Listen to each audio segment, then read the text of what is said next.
বলেছিলেন বদলা নাই বদল চাই, সেই পথে আমরা হেঁটেছিলাম। না হলে যারা আমার দাদাদের বাবাদের মেরেছিল, যারা আমার সহযোদ্ধা সহকর্মীতে মেরেছিল, তাদের কেউ এই পৃথিবীর আলো বাতাস দেখার যোগ্যতা ক্ষমতা ছিল না। তারা কোথায় যেত সেটা সেই সময়ে বুঝিয়ে দিতাম।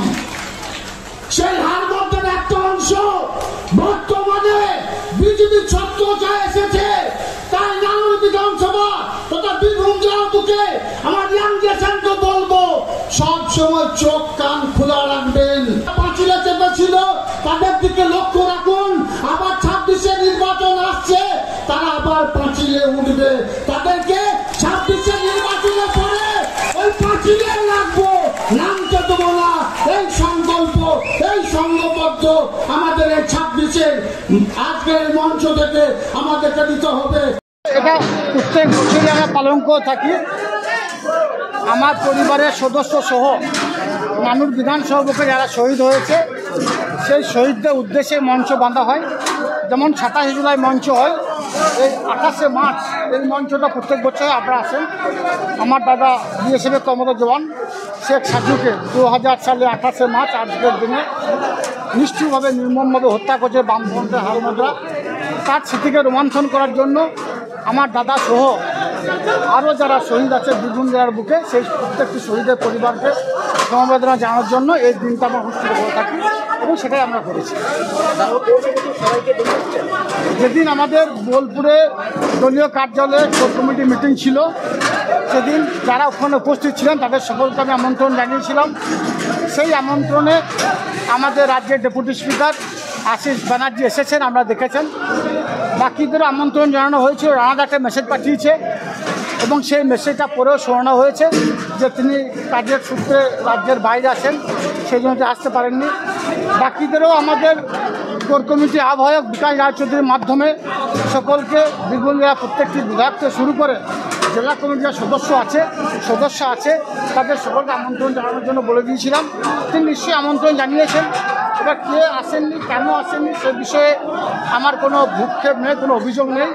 আমাদের রাজ্য স্তর থেকে যাকে পাঠানো হয়েছে, আমাদের রাজ্যের মন্ত্রী মাননীয় মলয় ঘটক মহাশয় প্রধান বক্তা হিসাবে তিনি উপস্থিত ছিলেন। রাজ্যের আরও এক মন্ত্রী এখানে এসেছিলেন এবং ডেপুটি স্পিকার থেকে শুরু করে বিভিন্ন সকল কর্মধ্যক্ষ থেকে শুরু করে সকল জেলা পরিষদের মেম্বার এবং অনেক ব্লক প্রেসিডেন্ট উপস্থিত ছিলেন। তো যারা শহীদদেরকে ভালোবাসে, যারা মনে রেখেছে শহীদদেরকে, যে রক্তপিচ্ছিল পথ অতিক্রম করে এসেছি, যারা ভুলে গেছে তারা আসেনি, তাদের আসা না আসাটা আমাদের কাছে কোনো ফ্যাক্টর নয়। আমরা শহীদ পরিবারের সন্তান, আমরা মমতা বন্দ্যোপাধ্যায় অভিষেক বন্দ্যোপাধ্যায় চলার পথ অনুসরণ করে চলছি, আগামী দিনেও চলবে। তরমুজ তাদেরকে বললাম 19-এর নির্বাচন, 21-এর নির্বাচন, 23-এর নির্বাচন, 24-এর নির্বাচনে যারা পাঁচিয়ে চেপে বসেছিল, যারা ভাবছিল তৃণমূল কংগ্রেস দলটা আসবে না, তাদের ওপরটা তৃণমূলের মতো ছিল, ভিতরটা তাদের সবুজ ছিল না, তাদের লাল ছিল, গেরুয়া ছিল, তাদেরকে বলেছি।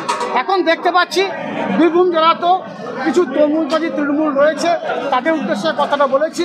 কারণ আমরা দেখতে পাচ্ছি বীরভূম জেলার বিভিন্ন ব্লকে যে একটা ঝামেলা লাগানোর চেষ্টা করছে নিজেদের মধ্যে, সেই জন্য সে তৃণমূলদের আমি আজকে মঞ্চ থেকে সাবধান করতে চাইছি যে আমরা লড়াই করে সংগ্রাম করে দলটা এনেছি রক্তের বিনিময়ে, আমরা ভুলে যাইনি দীর্ঘদিনের সে কথা।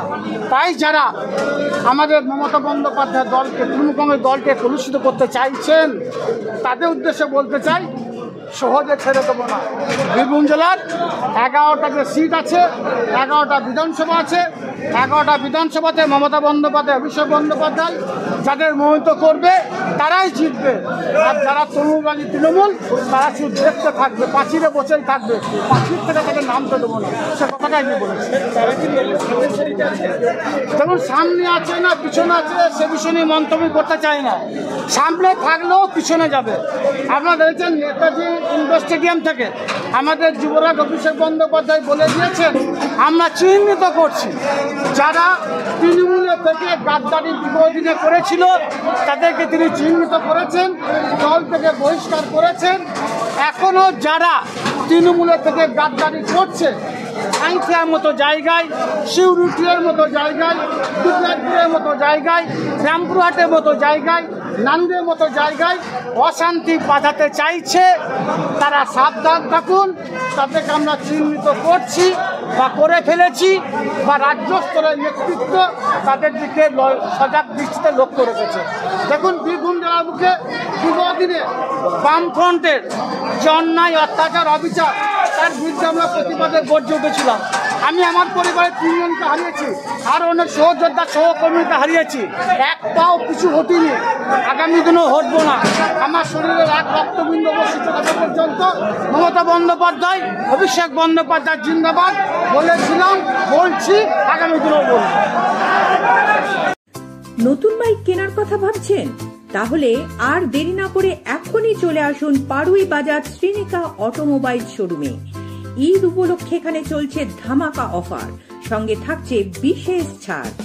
এখানে আপনি পেয়ে যাবেন বাজাজ কোম্পানির নতুন প্রযুক্তির নানান মডেল, যেমন N150, N160, Pulsar 125, NS 125, Platina 100, Platina 110, city 110X, N125, NS 160, NS 200, Pulsar 220, Dominar 250, NS 400 ইত্যাদি।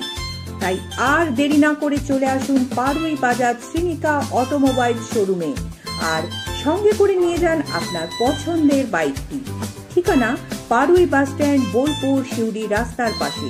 যোগাযোগ 8918166851, 6296730183। বোলপুর নিউজের দর্শকদের জন্য রয়েছে আরো অনেক আকর্ষণীয় উপহার।